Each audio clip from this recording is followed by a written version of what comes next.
Kita tengok peraturan pendarapan dan pembahagian integer. Apabila satu nombor positif darab dengan satu nombor positif, jawapannya kekal positif. Apabila satu nombor negatif darab nombor negatif yang lain, jawapannya adalah positif juga. Apabila satu nombor negatif darab dengan nombor positif atau satu nombor positif darab nombor negatif, jawapannya akan jadi negatif. Kita tengok beberapa contoh. Okey, contohnya 3 darab 5, 15. Okey, 3 ialah positif, 5 pun nombor positif. Jadi nombor positif darab, jawapannya kekal positif. Kamu boleh tulis positif 15 atau 15. Okey, yang kedua, 7 darab negatif 3. Yang pertama ni nombor positif, yang kedua ni nombor negatif. Jadi apabila dua nombor yang lain simbol dia darab akan hasilkan negatif. 7 darab 3, 21. Okey, contoh yang ketiga. Negatif 2, yang ini nombor negatif, darab negatif 3. Ini pun nombor negatif. Jadi kalau nombor negatif darab nombor negatif, jawapannya adalah positif. 6. Okey, yang keempat, negatif 4 darab 2. Negatif 4 ialah nombor negatif dan 2 ialah nombor positif. Jadi simbol berlainan kita darab akan dapatkan negatif. 2 darab 4, 8. Begitu juga dengan pembahagian integer.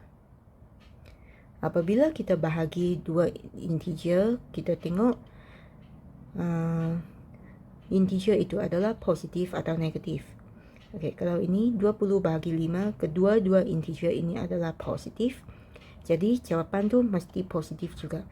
Jadi 20 bahagi 5, jawapannya 4. 10 bahagi negatif 2. Yang ini positif, yang ini negatif. Jadi apabila dua nombor yang bahagi itu lain simbol, jawapannya adalah negatif. Dan 10 bahagi 2, jawapannya 5. Jadi negatif 5. Negatif 8 bahagi 2. Okey, yang ini nombor negatif bahagi nombor positif. Jadi jawapan mesti ada negatif. 8 bahagi 2, 4.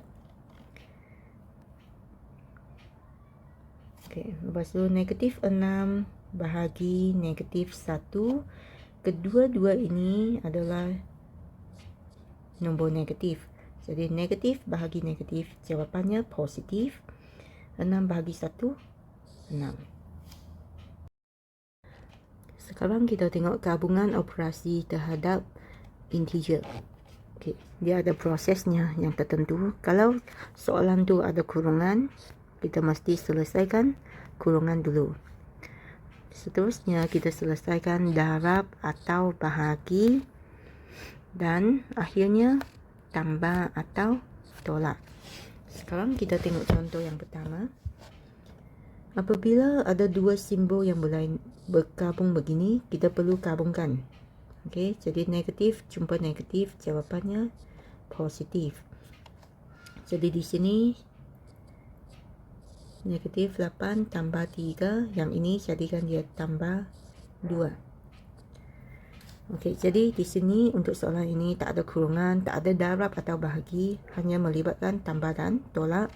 Jadi kita selesaikan dari kiri ke kanan. Mula-mula kita selesaikan negatif 8 tambah 3. Okey, yang ini simbol yang berlainan kan. Okey, jadi negatif 8 dia macam 8 orang yang jahat kalau kamu masih ingat.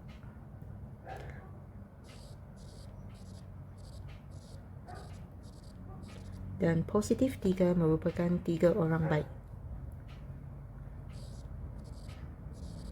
Okey, jadi di sini kita boleh hapuskan satu orang jahat dengan satu orang baik. Jadi akhirnya kita tinggal 5 orang yang jahat.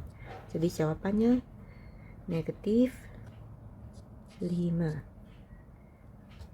Dan di sini di belakangnya ada sambungannya tambah 2.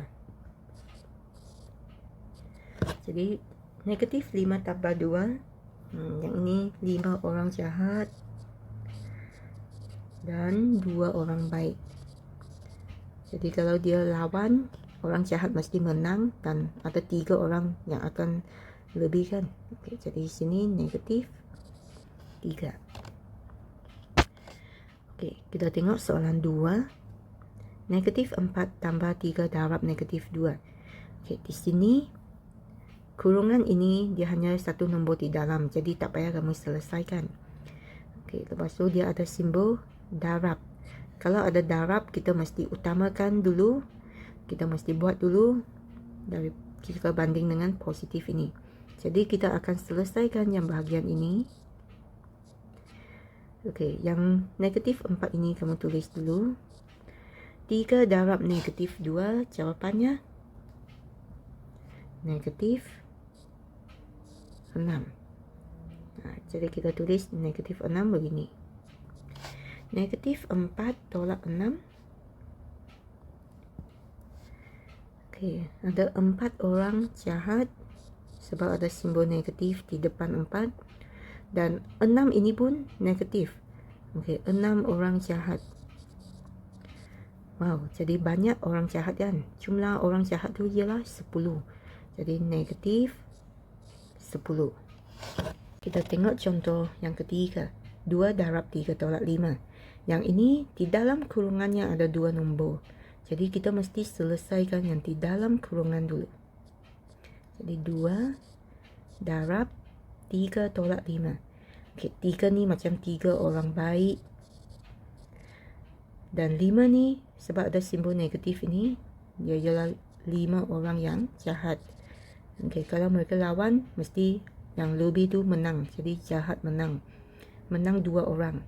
Jadi jawapannya negatif 2. Okey, lepas tu 2 darab negatif 2. 2 darab 2, 4. Nombor positif darab nombor negatif. Jawapannya negatif. Okey, contoh yang keempat. Yang di sini ada darab. Dan 2 simbol ini mesti kita gabungkan dulu. Jadi pertama yang kita boleh buat ialah 16. Okey, yang ini darab, jadi 3 darab 2, 6. Ada negatif, jadi negatif 6. Tambah tolak ni, apabila gabung dia jadi tolak. Jadi tolak 4. Okey, lepas tu kita selesaikan 2 nombor di depan dulu, iaitu 16 tolak 6. 16 tolak 6 jawapannya 10. Lepas tu sambung lagi tolak 4. Jadi 10 tolak 4, 6. Okay, contoh yang kelima.